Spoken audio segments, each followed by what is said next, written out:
welcome back to Argus Hamilton's Comedy Store tonight. We got a great show. I'm so glad that audience is here tonight. We got a terrific lineup for you. And P.P.S. Joey Diaz isn't Cuban. Tell everybody. I'm not saying a word. Okay. Now let's turn to comedy. It is such a privilege to bring this guy to you back. You were here before, and but he's a longtime regular of Jimmy Kimmel. He's got his own movie out. He's going to tell you all about Hysterical. It goes back 30 years in the making. I love him. Don Barris, ladies and gentlemen. Don! Oh, Don! Before we go any farther, I just want to say to the greatest comedy fans in the world, Laney and Jerry are here tonight. Yeah, Laney and Jerry. Laney is a noted Beverly Hills realtor, and her son used to be the manager. Manager here. He was the guy that came up with the food at the Comedy Store. That was his idea. And Jerry loves comedy, and he's independently wealthy, so what's not to love about it? So nice to have you all. You're the greatest. Well, it's nice to have me here. Thank you, Yeah, Argus, and it's nice to be on. I was thinking, what am I going to talk about with you? And one of the things I thought about, you and I, me being number one, probably have spent more time on Comedy Store stages than anyone in the history of the club. Wow. Okay, so you got here. I got here in '85, but like the last 10 years or so, I close out every night. Yeah. And sometimes I'll do hour, 90 minutes to close out the show. Yeah. So I've spent a lot of time here.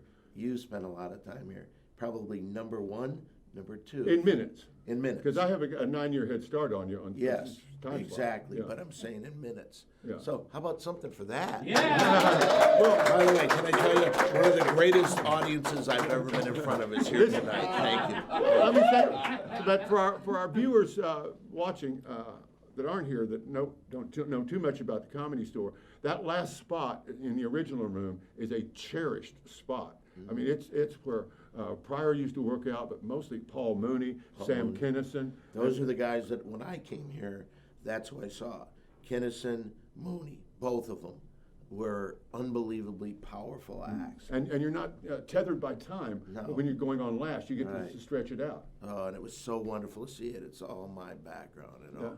And I try to do the exact same thing. Now what you do, you also do something, you work on potluck night, which is a completely different animal. Not anymore. I used to be the guy, when Mitzi was here, I was the guy that would go from 7 o'clock and MC till 2:30 in the morning every Monday. Yeah.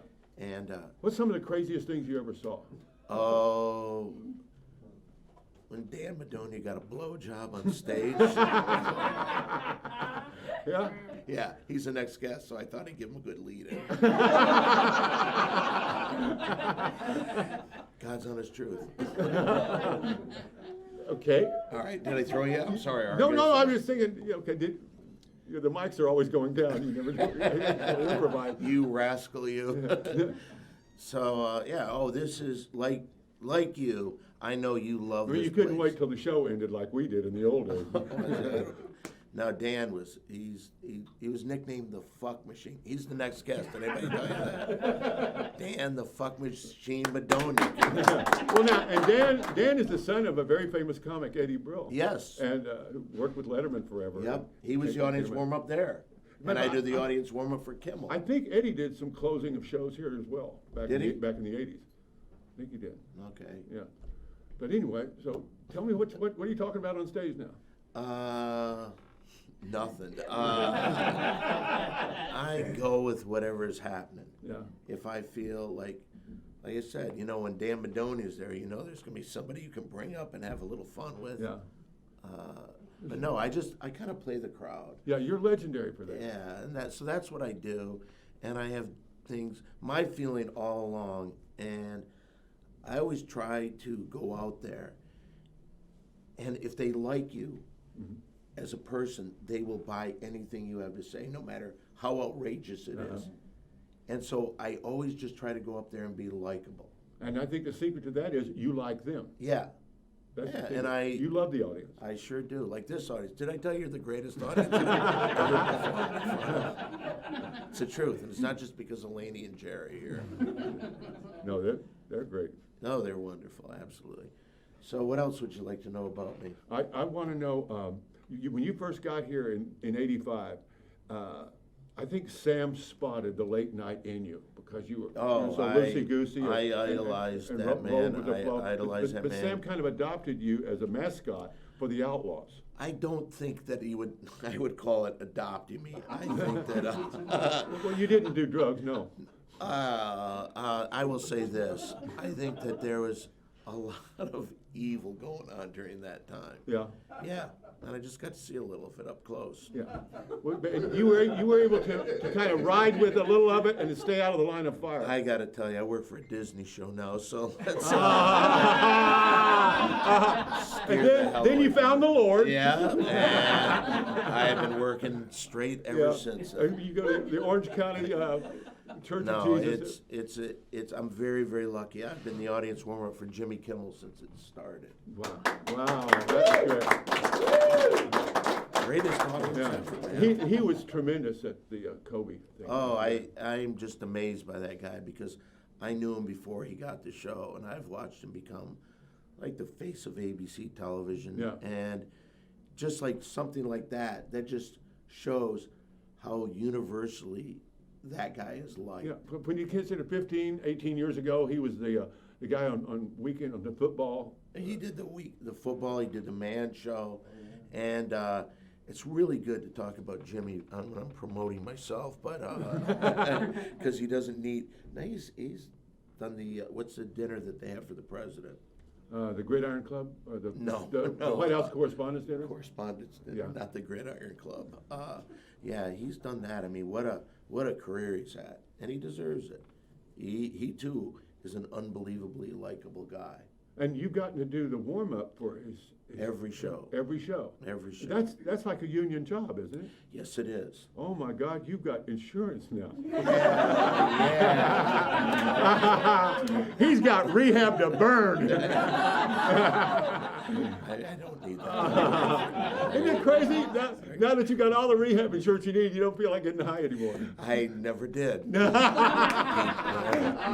M-O-U-S-E.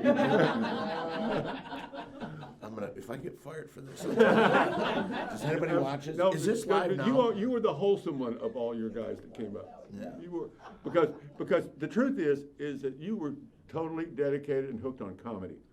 You really were. You really were.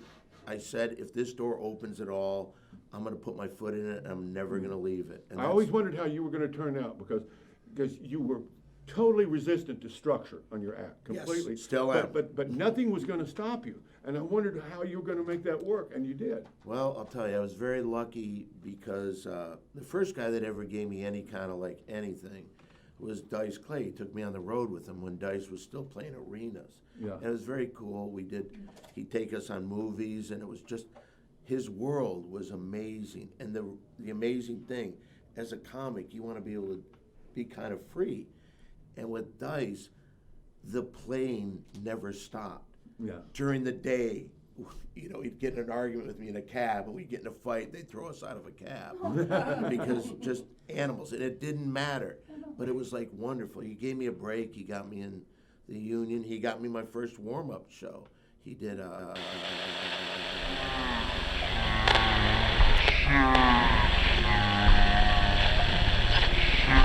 Bless This House. Anybody see that?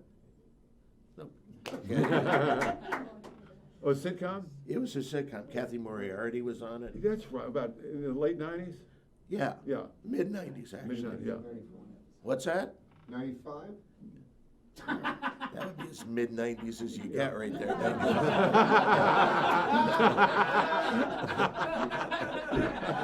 We got some math majors in the crowd.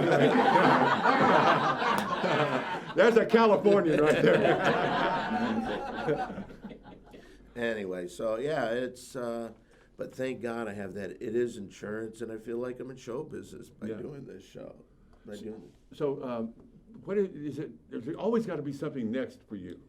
Well, I'm doing some stuff, and I'll tell you, I really think that right now we live in a day and age, people coming up, you can make a career through the internet. Yeah. If you have somebody that knows how to do this, knows how to put it on, and you can get that done, and you're funny or you're trying to do something, people will now see it. And I think it's better than ever, because before you had to get on something, some big agents had to push you. Not anymore. I'll tell you what, about 2 weeks ago, I've always enjoyed Tom Segura, a tremendous comedian, okay, for his stand-up ability. But, and I'd briefly seen a news clip, maybe on Fox News or something, of his podcast with his wife, Christina Yes. P. Okay? And I thought, fine, okay. And I introduced him in the main room, because he's usually on 2 or 3 comics after me. I introduced him in the main room about 2 Saturdays ago. And they went wild. It was like Robin Williams, Richard Pryor wild when he walked out there. I mean, people watch those things. I hope. Oh, no, they listen to him actually, and they come up, and there are some fans. I mean, Joe Rogan, most popular podcast in the world. Yeah. And I think Mark Maron too. And I think both of those guys mention the Comedy Store so much. People come here to the Comedy Store because of that. I think it's helped this place business. It has quite a bit, as well as Bill Burr. Yeah. Oh, yeah. Yeah, because Bill. All successful people. Yeah, and they deservedly so. But you know, I've said this before, but who was the comic that was on the Goldbergs for 4 years, and he's on the spinoff now? Bob Hope. Brian Callen. Huh? Brian Callen. Brian Callen was on this show and sitting right where you are, and he said, "I'll tell you something interesting." He says, "I make more money off my podcast advertising now than I do in my 5th year as a network TV star." Yeah, it's unbelievable how powerful these things are. So, do you have a podcast? Yes, I do. What's it called? Simply Don the Podcast. Don the Podcast. And what do you do? Simply Don the Podcast. Oh, Simply Don the Podcast. I have a lot of people that I've met here. I have. Are you being careful because Disney's watching? No, I don't do anything wrong. So I'm just saying that I have a lot of people that I've met here, comics, people that I've worked with. A guy that I used to have on quite a bit was Brody Stevens, and he recently passed. Yeah. It was very sad. He was a good person, but I saw what drugs did to him, and they weren't the bad ones. Yeah. It's just. Oh, the medication. Yeah. Boy, I'll tell you, man, that is a tough. It makes you count your blessings. You weren't cursed with depression. Yeah. Oh, I'm not. Honest. All right. Well, can I go and play with the audience at all? Well, tell me about the movie, and tell our viewers about the origin of the movie that you did. The name of it? I was part of a movie called Windy City Heat. Yeah, and I was. Okay. Greatest audience I've ever performed in front of. And 30 years ago, I remember the genesis of this movie. Yeah. Well, and it's just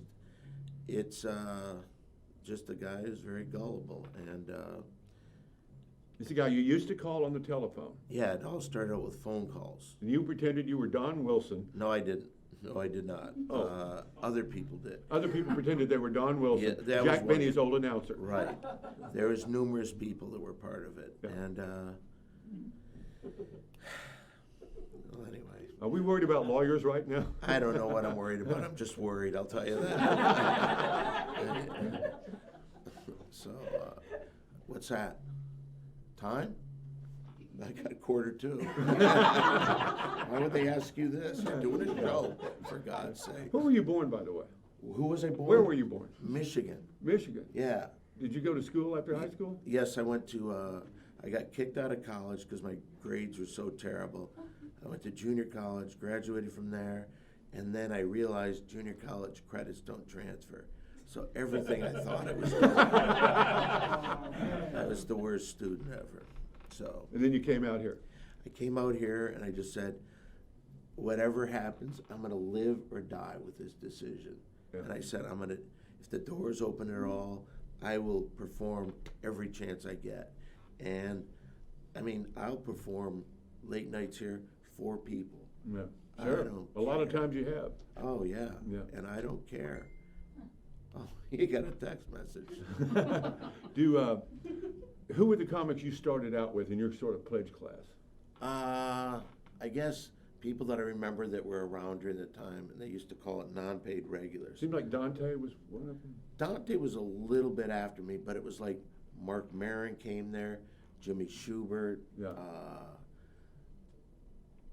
I can't think of anybody else. That was a long time ago. Yeah. Yeah, but it was just the learning. If for people that really don't know, but anybody that watches this show, probably you've mentioned the Comedy Store before, I'm betting. Yeah. Yeah, but it truly is. It is like the greatest place to learn comedy. Not for the fact you can see somebody, you can see a Bill Burr one night, you can watch him, see him the next night, and he does the same routine, but he switches a word, and you start realizing, whoa, he got one of the biggest laughs ever. I'll tell you this, Yakov Smirnoff did something that I thought was amazing, and I use it in my audience warm-up ever since I started doing that. Yakov Smirnoff used to do a thing where at the end of his set, he would, let's take some questions.